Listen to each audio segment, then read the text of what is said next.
Labas Šarūnė. Labas, Jurga. Šiandieną mes šnekėsim apie deimantus ir papasakosim tokią labai įdomią, keistą istoriją, kodėl viena mano draugė deimantą tiesiog suskaldė su plaktuku. Bet visa tai bus toliau, žiūrėkit toliau, o dabar aš jums noriu pristatyti Šarūnę, kuri yra labai profesionali juvelyrė. Dėl to aš ją pasikviečiau į pokalbį apie deimantus, nes kas jau, bet juvelyrai apie tai labai išmano. Ir Šarūnės patirtis juvelyrikoje yra 20 metų, gal net plus Šarūnė, ar ne? Jau eina į pliusą. Į pliusą. Tai 20 metų ir visą tą jos nuostabią patirtį, visus jos įdomiausius, gražiausius darbus jūs galite pamatyti jos Instagrame. Dabar, kur matote ekrane, tai prašau, užeikit jos Instagramą. Koks, Šarūnė, yra tavo Instagramo tas visas vardukas? Instagramas mano yra Šarūnė Vaitkutė. Prašom, lankykitės ir tada žiūrim toliau. Tai dabar, Šarūnė, aš tau turiu šiandien tokį žaidimą. Noriu, kad mūsų video būtų kažkoks dinamiškas, linksmas ir aš surašiau tau klausimus iš eilės, bet noriu, o gal traukiam kaip loterijoje, kad tau jie ateitų visiškai spontaniškai ir gal net ne iš eilės, gal netvarkingai, bet man atrodo bus taip tik tai smagiau ir įdomiau visiems žiūrėti ir mums pačiom. Ar tau tinka? Labai gerai. Man atrodo, žinai, deimantai jau taip yra rimtai visur kutiruojami, tai kad čia žaidimas bus labai gera forma. Super, čia geras tavo pastebėjimas. Tai tada aš tau turiu čia tokius paruošus 4 kristalus, nes turiu 4 pagrindinius klausimus apie deimantus. Ir tu išsirinksi, kurį kristalą dabar nori pasiimti. Ir tada mes pamatysim, kurį tu klausimą ištraukiai. Gal ištrauksi patį paskutinį klausimą, o gal ištraukiai kažkokį tai tą, kurį aš ir buvau numačius pirmą. Na, tai dabar žiūrėk, ką aš čia tau rodysiu ir pagalvok, kuris tave traukia pirmas kristalas. Tai prašau, Šarūnė. Na, tai aš kuris? renkuosi nuo rožinio kvarco širdies. Ok, žiūrim, kvapas mumis rožinis kvarcas. 2, pradedam nuo antro klausimo, ne nuo pirmo. Gerai, tuoj klausykis klausimą. Tai, žinok, Šarūnė, tu pataikiai. Antras klausimas čia buvo mano pats įdomiausias. Aš jį norėjau pasilikti tokiai intrigai auginti, bet gerai, nori laivas, kad intriga būtų nuo pat pradžių atskleista. Tai gerai, žinok, antras klausimas yra apie tai, ar deimantai iš tikrųjų yra tokie kieti, nes viena mano draugė tiesiog išgirdo, pamatė video, bet mes rodom, kokių yra video internete, kur video atrodo labai tikroviškas, kur tiesiog žmogus su plaktuku trenkia per deimantą. Ir rodo, kaip plaktuke atsirado duobutė, o deimantui nieko nenutiko. Ir tokių video yra ne vienas, aš paieškojau, bet mano draugė, įsivaizduoja, vieną tokį pažiūrėjusi, jinai kažkaip tai viduj nusprendė, kad jinai nori suvokti, ar jos deimantas yra tikras ar ne. Jin pasiėmė plaktuką ir suskaldė savo deimantą. Jinai pasakoja į dulkes. Jinai sako, tiesiog dulkes pasiliko. Ir tada, kadangi deimantai, gal kas nežino, irgi yra kristalai. Tai kadangi vėl aš jau dabar labai domiuosi ir dirbu su kristalais, tai jinai man rašo, kreipiasi į mane ir iš tikrųjų kreipiasi su tokia nuotaika, kad sako, va, matai, man pardavė netikrą deimantą. ir pasižiūrėk, va, aš internete mačiau video, kur taip aišku, kad deimantų su plaktuku nesuskaldysi, plaktuke lieka skylė. O man pardavė taip ir galvojau, kad čia netikras, pardavė netikrą ir jinai su tokiu visu, ir dar į mane kreipėsi, tokio kaip pritarimo. Ir aš viduje jaučiu, ne, kažkas čia ne taip. Ir taip gausi, kad mes tik tai dėl šitos temos, kad tikrai šitai mano draugiai atsakyti klausimą, tai ar deimantus galima suskaldyti su plaktuku ar ne, kreipiamės į profesionalią juvelyrę, į Šarūnę. Tai dabar, Šarūnė, pasakok apie šitą įvykį viską, kaip tu suvoki, kokia tavo patirtis, ką tu žinai. Tai čia tikrai toksai drąsus žingsnis, žinai, taip ir eksperimentuoti su deimantu, nes, nu jau ko, bet mito apie deimantus, tai turbūt yra jau tiek daug. Tai čia tikrai yra, nu, mitas. Jisai, kaip ir kiekvienas mitas, turi kažkokią dalelę tiesos ir žinai, iš kažkurios pusės pažiūrėjus, tikrai deimantas yra, nu, pati kiečiausia gamtinė medžiaga ir tai, žinai, iliustruoti šitaip yra labai vaizdinga ir įtikinama, bet aš savo patirtyje esu tikrai ne vieną deimantą suskaldžius ir sutraiškius arba kampuką nulaužus ir, aišku, nedidelį, tai nebuvo taip gaila. Ir deimantas yra kietas, kada jeigu reiktų šlifuoti arba kažkaip spausti, arba jis nukristų papuošalą su deimantu, kad ir ant plytelės, ant kažkokio kieto tokio paviršiaus, tai jis tikrai nepasižeistų, jis yra tokio kietumo, pats kiečiausias, bet kada patiria spaudimą ir ypač jeigu kokiu nors kampu ar kraštu, žinai, tai tada tikrai jisai trupa ir skyla ir na, nešiojant kaip nėra buvę, kad atneštų klientai, žinai, kad įskilo deimantas, tai jisai savo funkciją papuošalę, kad yra kietas, atlieka, bet tokiem eksperimentam tai tikrai yra neatsparus ir tikrai, žinai, galime pabandyti eksperimentą, paimti kokį deimantą ir aš galiu šitą įdomumą labai, žinai, padaryti tikrai? Ir padėti ir parodyti, kaip jisai skyla. Tikrai gali paaukoti deimantą? Okay. Tai einam tada, einam pasim plaktuką deimantą, rodyk. Gerai, padarom. Štai šitą deimantą paskirsiu suskaldymui, eksperimentui. Nedidelis, bet didesnį būtų ir gaila suskaldyti. Čia yra nešlifuotas deimantas kubo formos. Na, lentelė nėra labai lygi, plaktukas irgi jau toks truputį patyręs, bet lygaus būtų ir gaila naudoti, kad neliktų žymės. Bandom. Na.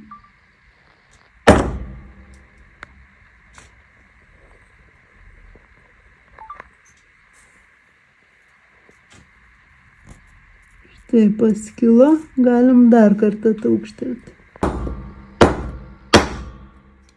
Štai turime deimanto dulkes ir šiukšles. Štai taip iš deimanto galima padaryti praktiškai miltus ir tas mitas, kad skelsit su plaktuku ir jam nieko nenutiks, neteisingas. Tai ačiū tau, Šarūne, labai už šitą eksperimentą, už šitą deimanto irgi, nu, tokį, nežinau, pasiaukojimą vardan tiesos. O kaip suprasti tada tuos video, tai jie yra netikri, su tom duobutėm plaktuke, ar jie visiškai netikri, ar ten yra, nežinau, tik tai kažkokia labai reta rūšis deimantų, kur gali tą duobutę padaryti, ką tu apie tai galvoji? Ne, čia deimantų nėra rūšis, nėra viena už kitą kietesnė, tiesiog jų yra tokia struktūra ir jie yra visi tokio kietumo. Čia, aišku, priklausytų, žinai, ar šlifuotas deimantas, kokia, žinai, ta briauna, ar jisai nešlifuotas, per kurią vietą patiria spaudimą, kaip, žinai, tas plaktukas. Tai gali tikrai likti ten ta žymelė, bet jis nėra taip, kad tu bet kaip padėjus deimantą kaltum ir nesutrukinėtų. Čia daug tokių yra, nu, tų faktorių, žinai, kurie lyg ir tiesa, lyg ir netiesa, bet taip, žinai, tas teigimas, kad deimantą neįmanoma ir plaktukė liks skylė, o deimantas nesuskils, tai tikrai ne, bet kažkokiu kampu pataikius ir, žinai, tvoti su plaktuku ir rodyti, kad nieko neįvyko, ten galima pagauti tą momentą, žinai, pažiūrėti kokią tą briauną ir čia, nu, tikrai ne apie deimantų rūšis kažkokias kalbama, bet čia apie tokią techniką, gudrybę, kokiu kampu, žinai, va šitą situaciją parodyti taip ir pateikti kaip absoliutą. Tai aš manau, kad tas video greičiausiai toks yra sukurtas gal, nu, ir aišku, pritraukti žmonėms, žinai, kaip šokiruoti, bet gal net ir pareklamuoti kažkokią deimantų firmą, kur ten turbūt atsiras koks nors linkas, kad, nu, bet mūsų deimantai tai tokie. Nu, nežinau tiksliai, bet manau, kad taip. Manau, kad čia tikrai tą, žinai, tą kraitelę apie deimantų fenomeną, tikrai kažkokia forma prie reklamos prisideda. O kaip labai įdomu, kai išgirdau, kaip pasakoji, kad tu dirbi su kažkokiu papuošalu ir jį vat jau įdedinėjai deimantą ir staiga kažkas vat nutinka, ten smarkiau paspaudei ir deimantas suskyla, susigadina. Man tiesiog ir turbūt labai žiūrovom įdomu, o kas tada? Verki? Tai tada čia yra skaičiuojama, prie nenumatytų išlaidų. Tai aišku, itin retas toksai dalykas, bet yra buvęs ir tiesiog tada jau netgi, kampelis, jeigu paskyla, tai tada krapštai jį visą lauką ir tada jau reikia gan taip agresyviai, užtikrintai jį skaldinti, trupinti, kad viską iškrapštyti. Tai... Wow. Tai jeigu taip nutinka, tai nežinau, ar tu, pavyzdžiui, ten skambini klientui ir sakai, žinokit, jūsų deimantas suskilo ir dabar aš dėsiu naują, ar kaip būna dar irgi kliento? Ne, aš daugiausiai turbūt 95% dirbu su savo medžiagom ir tai jau yra mano asmeninė patirtis ir mano asmeninis, nuostolis ir patyrimas, tai man nereikia niekam skambinti, tai su savim susitariu ir kad čia taip nutiko ir ką padarysi. Paverki, atsigeri arbatos, pamedituoji ir nurašai į nuostolius. Kai įtvertas tas deimantas, tai turi, labiau būna gaila to darbo, nes turi per naują visą tą įtvarą, kaip jį dėti, sutvarkyti, tai būna to laiko ir energijos daugiau gaila turbūt negu pačios medžiagos. Supratau. Gerai, važiuojam prie antro klausimo, bet jis bus ne antras, o toks, kokį tu išsitrauksi. Tai žiūrim dabar, kas liko. Taip, tai mes turim jau antrą atsakytą. Ir kokį dabar norėtum traukti akmenį? Dabar jau aš imu tą, kur labiausiai panašus į deimantą, skaidrus krištolas. Aš jau spėju, jau pradėjau jį filmuoti labiau. Čia yra kalnų krištolas ir žiūrim kelintas. O, trečias. Gerai, tai dabar aš tau užduosiu trečią klausimą. Tai trečias klausimas yra toksai. Kai aš pradėjau domėtis kristalais ir vienoje kristalų parduotuviai aš uždaviau tokį juokingą klausimą. Jis man toks iš širdies tiesiog atėjo ir ten ilgai prabendravus, prasirinkus, viską prašnekėjus, aš tiesiog sakau, o koks yra pats brangiausias kristalas. ir tada aš galvojau, tikrai neatsakys, pasijuoks iš manęs, bet tada mano didžiai nuostabai ta pardavėja mane pasiėmė jau už rankos ir pradėjo vestis į tokį kaip atskirą, ne visiems skirtą skyrelį. ir aš žiūriu, kad jinai eina ir jau eina prie labai mažų dėžučių. Ir aš galvoju, aš įsivaizdavau brangiausias, tai gal bus didžiausias, arba ten kokios ryškiausios spalvos. Ir jinai mane nusivedė prie labai mažos dėžutės, atidarė tą labai mažą dėžutę ir aš net įsigijau, parodysiu ir iš arčiau, bet tai buvo toks nelabai išvaizdus akmenukas, mažiukas, pilkutis, tuoj parodysiu. Tai tai toks tas akmenukas, nieko čia išvaizdaus, labai pilkutis ir man sako, tai ar žinai, koks čia yra kristalas? Sakau, ne. Sako, čia yra nešlifuotas deimantas. Ir tai mano buvo pirma gyvenime patirtis ir suvokimas, kad deimantai gali būti ir nešlifuoti ir kad jie irgi daromi kaip papuošalai ir kad jie irgi yra pardavinėjami, net nešlifuoti. Tai labai norėčiau, kad tu papasakotum viską, ką žinai apie nešlifuotus deimantus. Gal ne viską, bet kas būtų mums įdomu. Jo, jeigu viską, čia turėtumėm atskirą daryti laidą apie tos deimantus. Tai visų pirma, tikrai jie vizualiai yra taip skirtingi, kad tas nešlifuotas arba angliškai rotas deimantas, jisai tikrai labiau panašus į kažkokį smėlio grūdelį ten didelį ar ten visiškai neprimena deimanto, nes deimantas asocijuoja su to švytėjimu, tokiu blizgėjimu. Ir nešlifuoti deimantai yra pigesni negu šlifuoti, nes šlifuojant atsiskleidžia visas, žinai, švitėjimas ir tuo pačiu, jeigu yra kažkokia inkliuzė, jo ta vertė tokia kokybė švaros įtakoja kainą, o nešlifuotas deimantas, tai jis yra jau toks, koks randamas gamtoj, o lienai toks būna kaip inkliuzas deimanto mineralo, va, to kristalo jau ir dažniausiai būna kubo formas, toksai kaip kvadratėlis kubas, žiūrint iš viršaus kvadratinę tą formą, dar yra oktaedrai, tai jie būna jau brangesni, nes tikrai esu darius žiedą sužadėtuvių su tikrai brangiu oktaedro formos deimantu, jis buvo toks, turėjo gan blizgumą, tokį pilkšvas, bet tikrai atrodo daug ypatingiau ir primena labiau deimantą, tokį keistą deimantą, nesuprantama kaip šlifuota, ten yra pačios gamtos toks sutvertas tas formos ir paviršiaus švitėjimas, tai labai gražus. Tai va čia šitas deimantas, ne, kur tu padarėjai papuošalą su oktaedru. Taip. Ir noriu dar pasakyti, kad viso šito mūsų video metu, kur matysit papuošalus, tai jie visi yra šarūnės. Ir labai įdomus būna man žmonių stebėti pasirinkimą ir psichologiją, nes yra tikrai ir pasaulio toj rinkoje sužadėtuvių žiedų, ten apie 75% yra su deimantais, su klasikiniais, tai šlifuotais deimantais kuriami, daromi. Aš turbūt iš savo patirties taip bandžiau galvoti, žinai, kad panašiai tikrai panašus procentas yra su deimantais, kita pusė yra visiškai laisvi ir netikėti papuošalai, tie sužadėtuvių žiedai. Ir yra žmonių dalis, kurie nori deimanto, bet nenori to klasikinio, įprasto, šabloniško tokio vaizdo ir gal nenori to pirminio įspūdžio, kad čia tikrai su deimantu. Tai jie renkasi nešlifuotą deimantą ir aš pati mėgstu tikrai juos, man labai patinka pati idėja, kad tai yra deimantas, bet jis iš pirmo žvilgsnio yra net pažįstamas daugeliui. Tai sužadėtuvių žieduose irgi tokius renkasi ir man tai irgi toks geras pasirinkimas. Wow, čia tikrai man tai visiška naujiena, kad sužadėtuvių žieduose daro nešlifuotus, deda deimantus.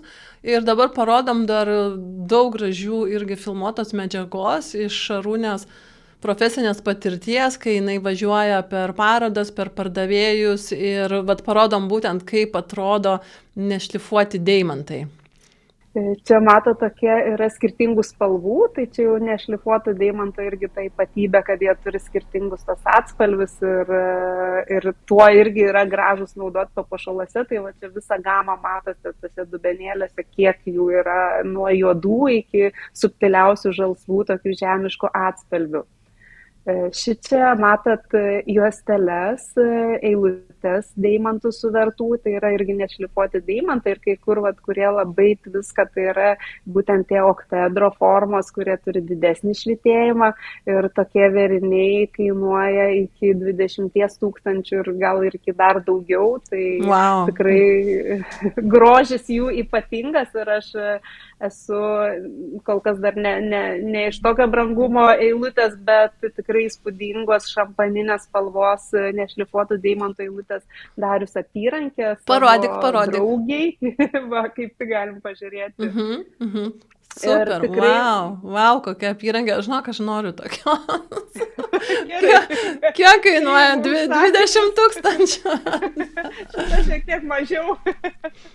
Gerai. Ir matai, koks yra gražus tas švitėjimas ir man labai ypač patinka, kad jisai kada pagauna tą dienos šviesą, saulės spindulę ir dirbtinį apšvietimą, jis turi ypatingą tą švitėjimą, kada atrodo ir kuklus, man tas žavi papuošaluose, kuklus atrodo toks subtilus papuošalas ir pagavęs tą žėrėjimą atskleidžia, kad tikrai čia yra kažkas ypatingo, man deimantas yra ta paslaptis jų švitėjimo.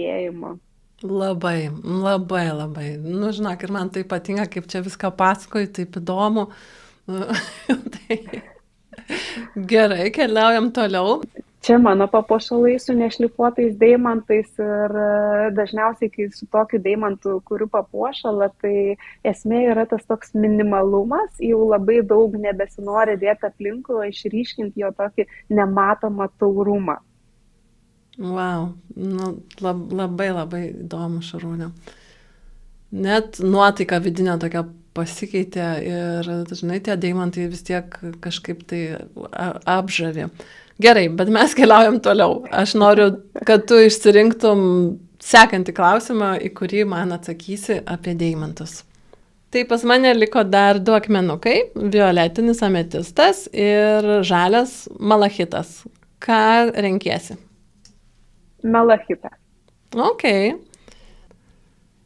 Tai malachitas yra 4. 4 klausimas. Žiūrim, koks yra 4 klausimas.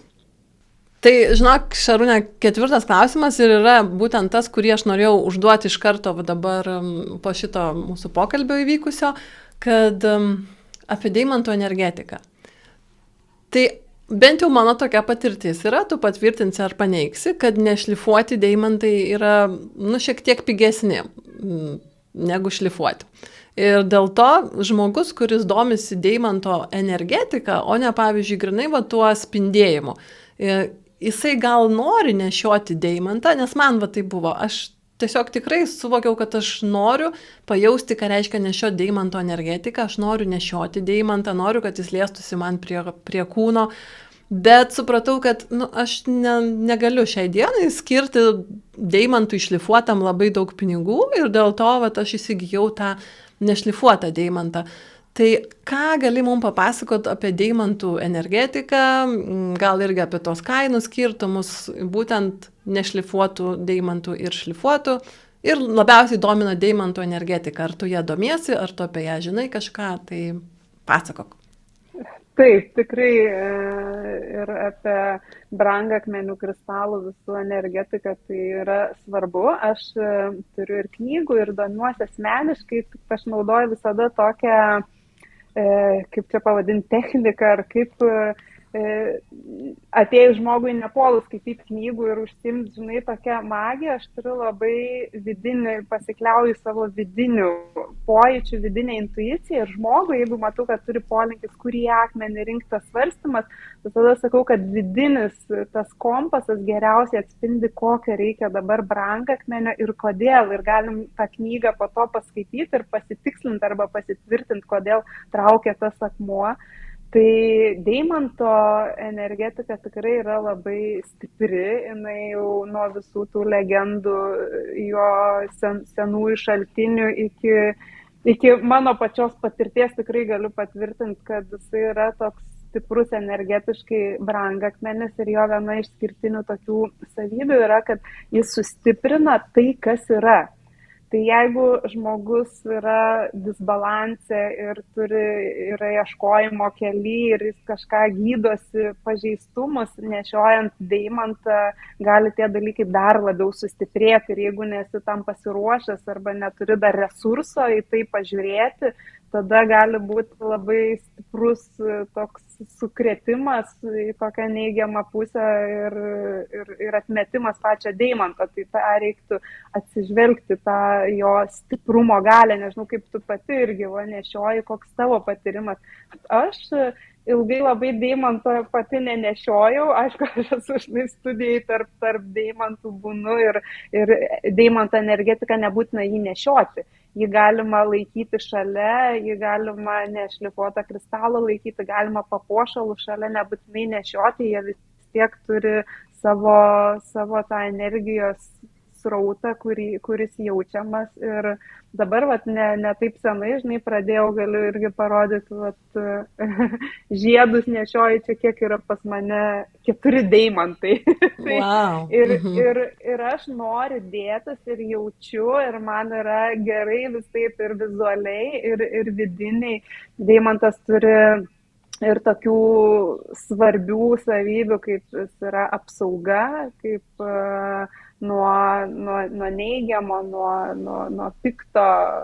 Tai čia, žinai, jau visa istorija rodo, kad ten senovės netgi romėnai kariai nešiodavo, turėdavo savo šarvus, visus nusisakstė deimantais nešlifuotais. Jie kaip apsauga. Tai ypač valdovai, žinai, vedliai mūšių, tai čia buvo labai stipriai šitai išreikšta. Tai... Wow, kokios įdomios mintis. Man, žinai, tas... Ir galvoju dabar apie deimantą ir nešiojimą, tai kai aš pirmą kartą pradėjau norėti nešioti deimantą, tai įsigijau vat šitą žiedą. Irgi vat parodysiu. Tai čia jame yra labai miniatiūriniai deimantukai, bet vėl aš pradėjau jausti, kad mano energetikoje taip pat irgi vyksta įvairūs dalykai. Ir tuo metu aš pasakysiu, kad aš nebuvau 50% peržengus, kad būnu labiau pozityvume, negu kad, sakykime, dar daug ir negatyvių dalykų vyksta mano gyvenime ir visokios mintis, ir visokie jaudinimaisi. Tai galbūt, kai iš to, ką tu pasakei, kad deimantas sustiprina tą, kad tu turi, tame, kame tu esi, tai gaunasi, kad jeigu vėl tu esi peržengus jau tą pozityvę pusę ir labiau viskas pas tave gyvenime yra pozityvė, tai visas tas ir sustiprėja. O jeigu dar ne, tai tada irgi tos pasiekmes tokios gali nutikti. Tai kai aš įsigijau šitą žiedą, mano gyvenime tikrai buvo labai stiprus pokyčiai ir kadangi buvau maksimaliai kiek įmanoma sąmoninga, tai labai reikėdavo su tais pokyčiais tvarkytis. Tai tiesiog jau suprantu, jau kažkas vyksta, jau kažkas keisto dėliojasi ir jau matau, kokie man kyla blokai vidiniai ir žinau, kad nereikia pulti ten viską tą keistą tvarkyti gyvenime, bet pirmiausia susižiūrėti save, kaip aš jaučiuosi, kas čia pas mane vyksta, kokios mintis mano apie tai ir tada, kai jau nurimdavau savį, tada eidavau žiūrėti į išorę, tvarkyti išorinius dalykus. Tai tikrai tuo metu taip sutapo, aš nežinau, kad vyko vieni keisčiausių tokių įvykių gyvenime ir netgi mes tuo metu ir su visa šeima įsikraustėm ir į Vokietiją jau gyventi, ko visai neplanavom, bet tiesiog, kai atvažiavome į Vokietiją, ten pabuvom porą savaičių, viskas taip sklandžiai susidėliojo, kad mes ten ir likom.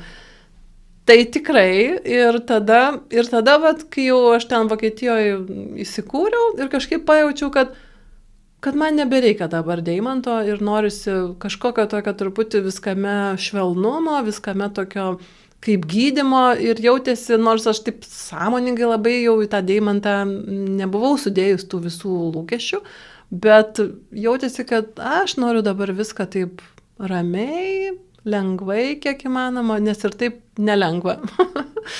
Tai taip, čia buvo pirma pažintis. Ir paskui aš tą žiedą kartais tiesiog užsidedu kažkur pasipuošti, bet jau nenešioju pastoviai.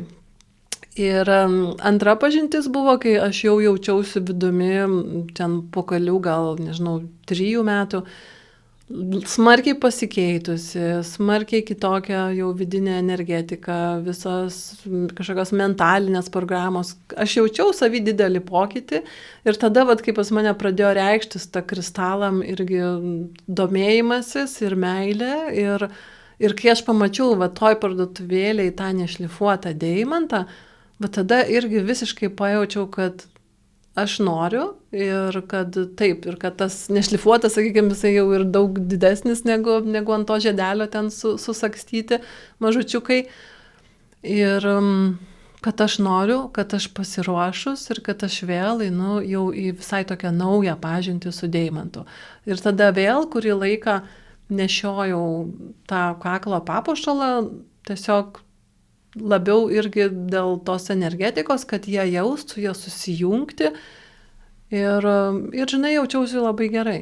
Ir jaučiausi gerai ir jaučiausi kaip savo, kad čia viskas yra man ir kartu su manim. Ir paskui kažkurį laiką jau vėl užsimiršo, prasidėjo 3 vaikutis, o žinai, vaikučiai labai griebė viską nuo kaklo, tai turėjau vėl tą įprotį, ką nors ten puoštis ant kaklo, kuriam laikui pamiršti. Tai mano su deimantais tokia pažintis. Tu dar man priminėjai vieną, kad tau buvo susijęs su kraustymuose jūsų šeimai į Vokietiją, tai dar deimanto yra viena tokia stipri savybė, tai drąsos ir galios. Ir kaip anksčiau buvo itin retas, dar nebuvo tų radimbečių tiek daug, tai karalių tokia privilegija turėti nešioti deimantus, arba tų karių vedlių, tai jisai neveltui irgi su tokia gale ir drąsa. Tai tau Mhm. matyti irgi tam persikraustimui pridėjo reikiamo. Nu, matyt. Gerai, tikrai labai įdomu, šiurpuliukai vaikšto per kūną. Gal kas nors norės parašyti savo komentarą ar istoriją apie savo pažintį su deimantu, kas būtų be galo irgi įdomu ir mes irgi pasižiūrėtume, kokių turi istorijų žmonės apie deimantus. Ir dabar tada einam prie paskutinio klausimo. Tuo aš tau, čia nebėra iš ko rinktis, bet tiesiog parodysiu. Tai va, tai paskutinis klausimas yra ant ametisto ir jisai pasirodo ir buvo pats pirmas klausimas, kurį aš buvau tau paruošus, o dabar mes turėsim jį kaip paskutinį. Na, žiūrim, koks čia tas klausimas. Tai mano pats pirmas klausimas tau sugalvotas buvo, tai ar deimantai tikrai geriausi tie moterų draugai? Diamonds are forever. Taip. Ir aš suprantu, kad tai yra labai didelė tokia kaip marketingo dalis. Nu, tiesiog sukurtas tam deimantui toks įvaizdis, kad moteriai deimantas čia geriausias draugas, dainos apie tai dainuojamos, aktoriai rodo. Čia, sakykime, marketingas sukurtas, ne? Bet mano klausimas, o kodėl, pavyzdžiui, būtent deimantui sukūrė tokį marketingą? Nu, kodėl nepaimė malachito arba ten kokio nors rožinio kvarco arba rubino? O kodėl būtent deimantas nusipelnė šitos tokios išskirtinumo? Tai ką tu apie tai gali papasakot? Kokia tavo nuomonė? Čia visų pirma neišvengiama ta istorija, kaip tas deimantas atėjo iki tokio simbolio. Tai prieš 3001 kartą rašytinėse šaltinėse paminėtas tai Indijai. Tai Indijai puošdavo dievybę su deimantais ir būtent rinkdavos ir vertindavo tą deimantą dėl švytėjimo, kaip jisai laužė saulės šviesą ir švyti, ir dėl to jį laikydavo tokiu magišku ir skirdavo jau dievybę. Ir pirmosios radimvietės yra Indija ir ilgą laiką buvo manoma, kad tik Indija yra deimantų ir jų būdavo labai nedaug. Ir paskui, kaip minėjau, ir tie romėnų karžygiai apsaugą ruošdavos, graikai tikėdavo, kad čia yra žvaigždžių liekanos, kažkas irgi tokio, magiško, mistiško, ir ilgainiui tapo karalių privilegija dėl savo retumo ir išskirtinumo ir kaip galios ir tokios ištikimybės simbolis. Ir 15 amžiuje Austrijos hercogas pasipiršo savo mylimai su deimanto žiedu ir čia buvo jau nuskambėjo kaip toks ypatingas atvejis ir tada labai daugas užsimanė kartoti ir ta deimanto prasidėjo kaip tas simbolis meilės. Tai nuo tada labai išpopuliarėjo ir jisai jau mūsų laikais dar daugiau padaugėjo tų radimviečių, ne tik tai Indijoje, Afrikoje ir įvairiausiose šalyse ir jisai iš viso 20 amžiaus pradžioj buvo deimantas kaip brangakmenis taip susikompromitavęs, nes jo buvo tiek daug ir taip prieinama visiems pasiūla, kad jau reikėjo kažką daryti, nes jis nuvertėjo tiesiog ir labai pasiekiamas ir tada buvo sukurta ta tokia deimanto ribojimo sistema, kiek jo paleidžiama į rinką, kad sumažinti jo tą tokį beribį, prieinamumą ir vėl tada sugrįžo jau jo ta tokia vertė ir tas 1947 metais buvo išleista pirmoji reklama, čia deimanto marketingo su šitų šūkiu, kad deimantai yra amžiams, diamonds are forever.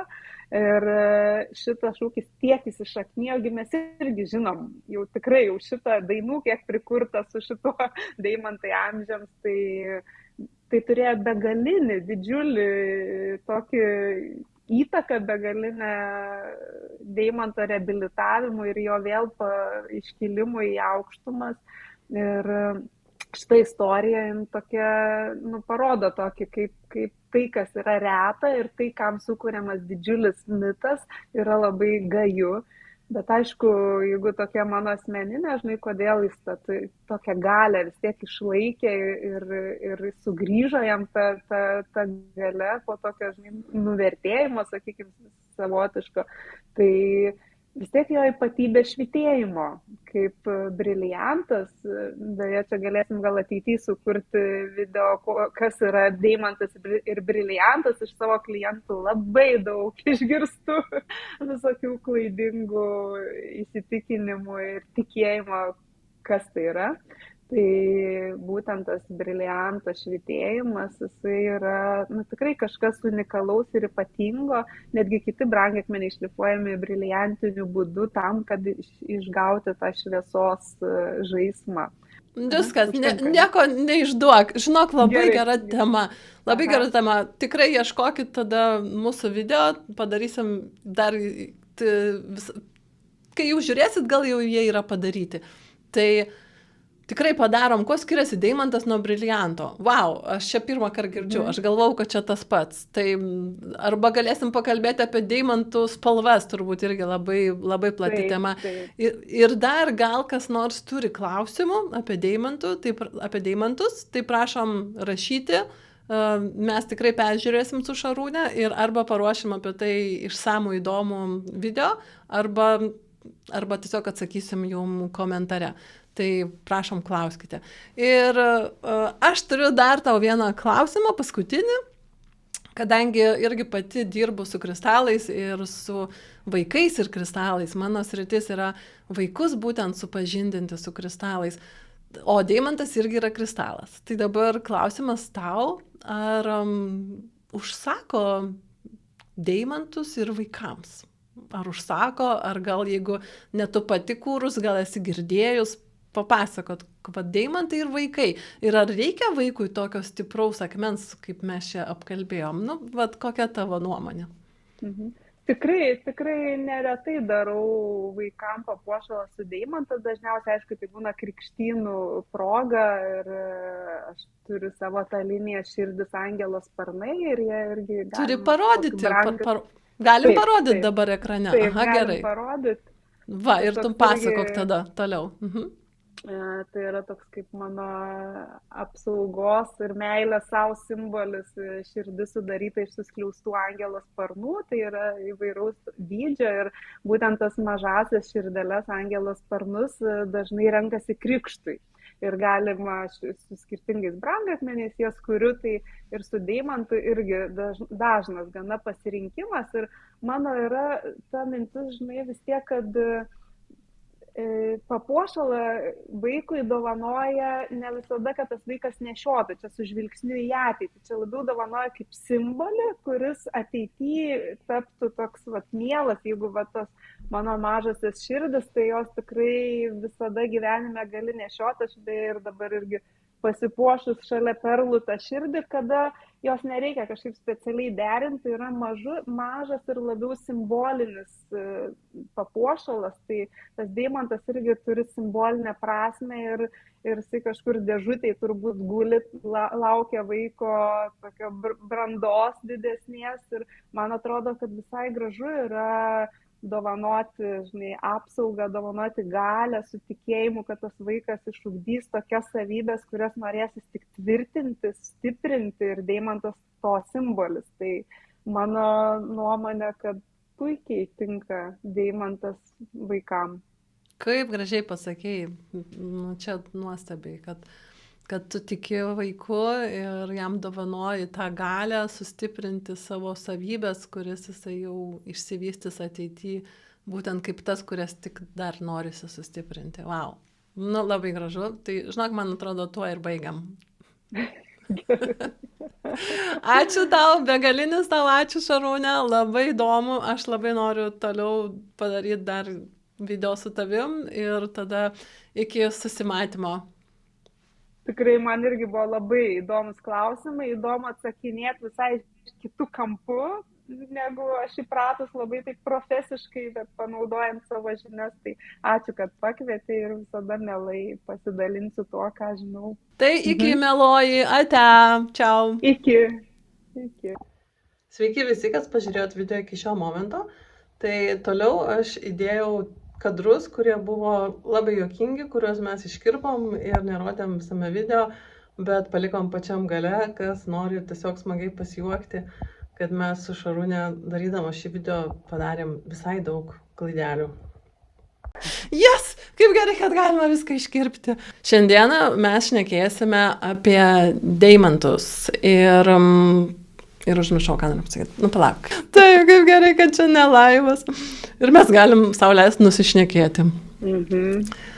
Dabar aš prisiminsiu antrą klausimą. Nu.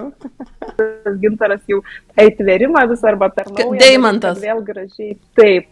Tu pakartok, nes tu sakai gintaras kažką. Ne? O. Jo, malachitas 3. Tuoj žiūrim, koks yra trečias klausimas. O. Jau buvo trečias, ne? Bet tai kai čia gerai varau feilus. Gerai, kad ne laivas.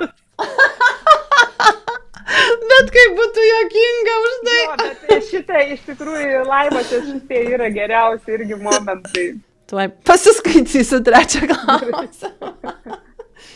Mes šaunuolės. Jau tikrai.